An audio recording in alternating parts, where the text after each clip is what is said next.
need everything set up. At least everything that matters. So Navy's not gonna matter. Our Air Force is basically set up for us. The only thing I'm gonna do is split it into smaller numbers so I get some aces.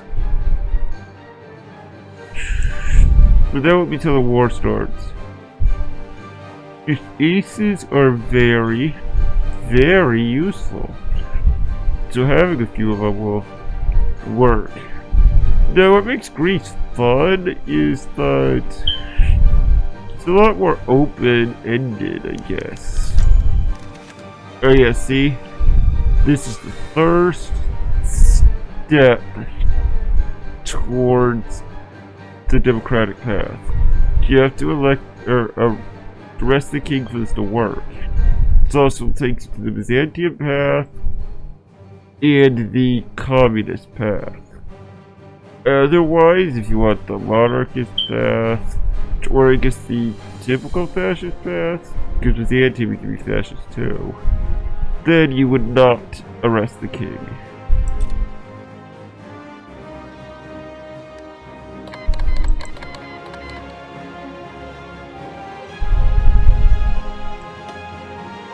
So yeah, that's how it goes.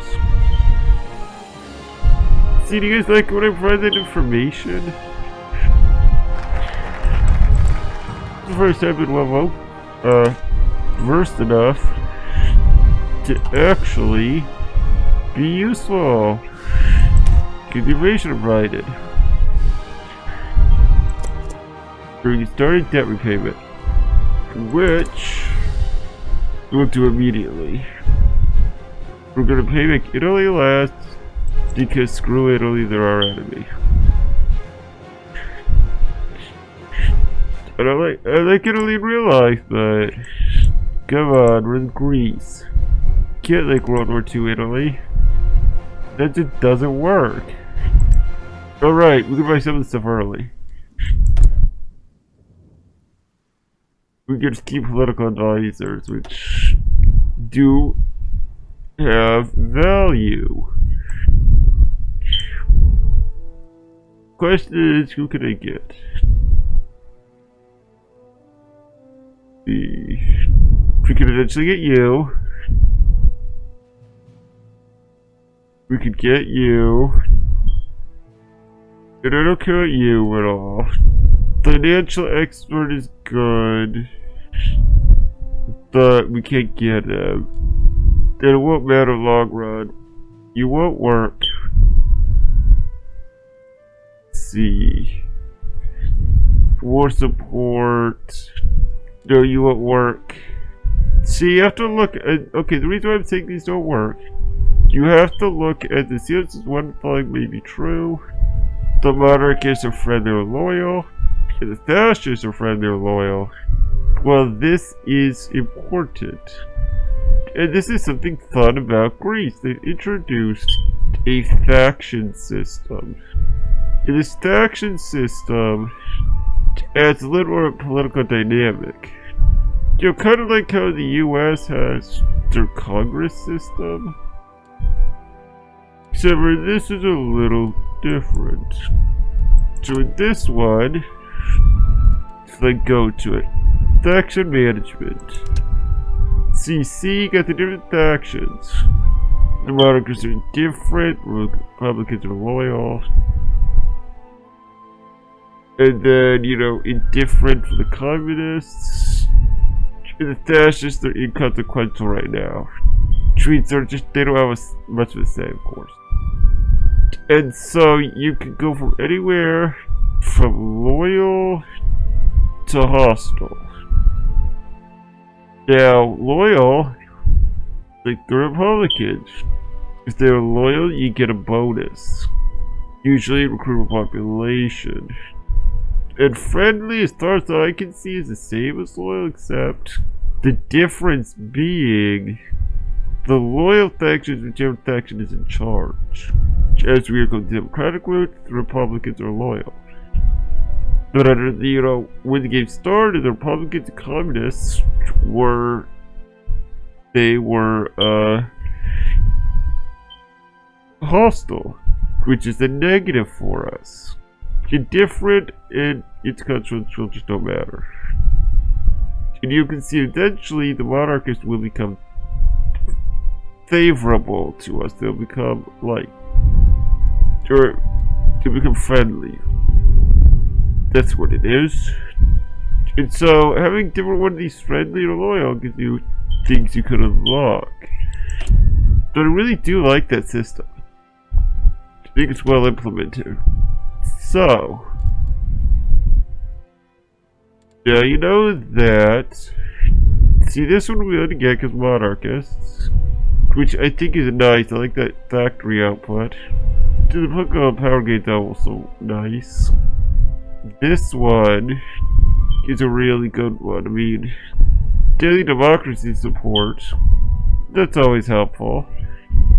Because 100% of that will give us more stability, I believe. Maybe war support? No, I think it's stability holding.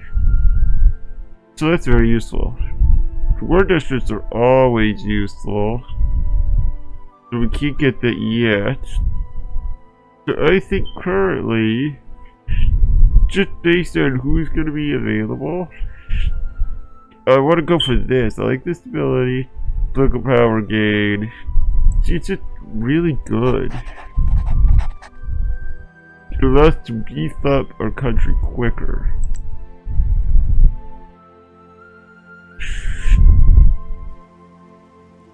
Because we definitely want that.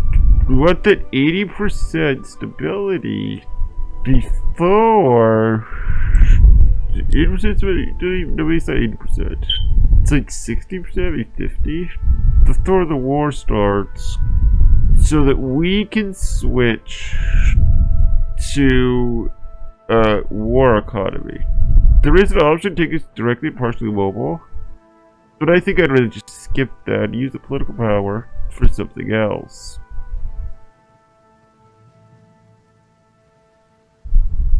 Or not political power, not political power. The focus or something else, because the thing is, it's a mutually exclusive focus. With it being mutually exclusive, it means that, we're missing out on something else, which I believe is a more long-term benefit. So it really is, do you want to spend more political power? Well, technically you have to spend it anyway, but you can make it cheaper because you get rid of the negatives of cost. So through a small amount of political power, I think it's like 75 is the extra fee you're paying. You could eliminate it otherwise. Or do you want other bonuses will be more long term? Because ultimately you're not going to stay on partial mobilization. You're going to switch to war economy. It's just better. That's a fact. So yeah.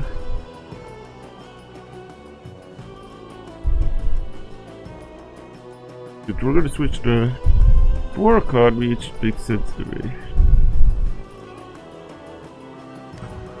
Okay, we got new focus. Debt repayment time, alright. Alright, Britain, next step.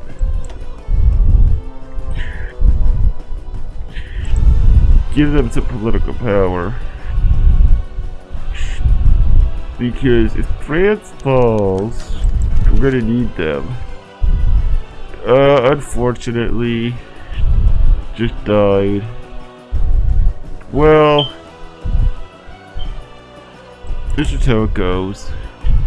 What did he give us? Oh, we don't know. He's already gone. Okay. Fine.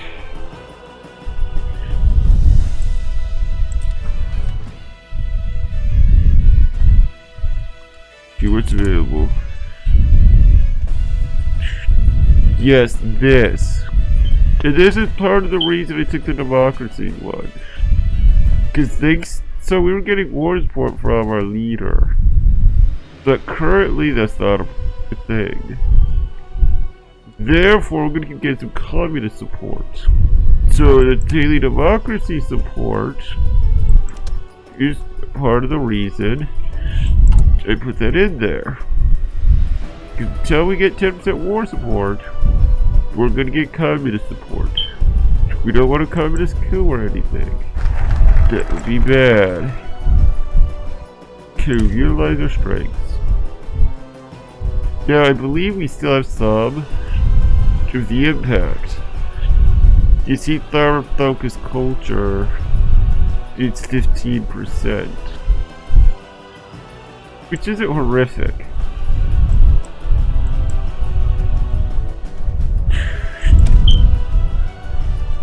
Especially since we'll get better stuff later. Alright, support democracy.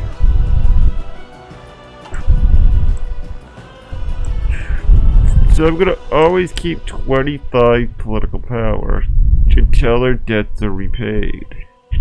Because the sooner we repay our debts, the sooner that modifier goes away. Which I think we can all agree, the modifier is bad for business. And since we're mobilizing some, we're gonna have some more manpower. Oh yeah, speaking of, actually, I should wait until the manpower comes flowing in. I'm gonna basically train these guys up.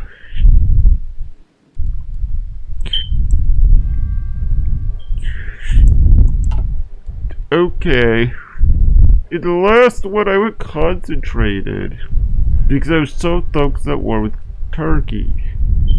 I think at 5% factory output is better because it's gotta be as soon as possible.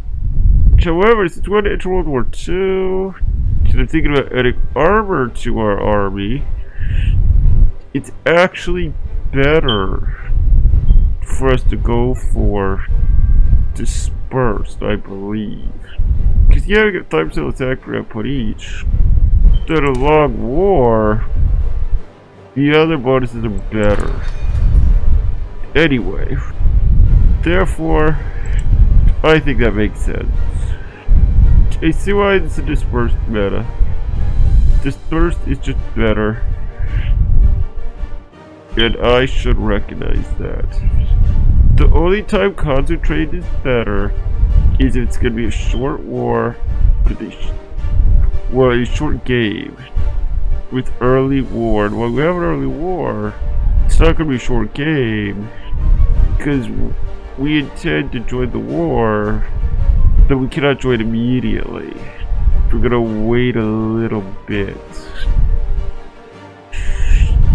I'm hoping to join around 41. By the time Soviets do. Alright.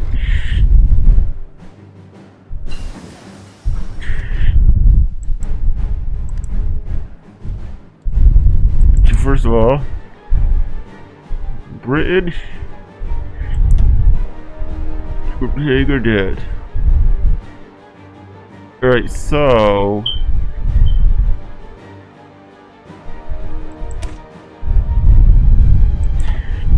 yeah, that maybe this we train of thought. Either way, put that out of the picture. Let's go get a research speed.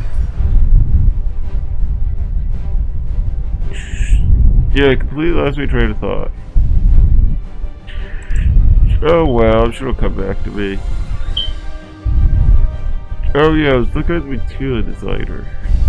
I don't know if I really liked any of them. Although, since I am waiting to join the, or still not worried about the Turkish war, it could be just as fine to, could be just as fine to get research stuff before the military stuff.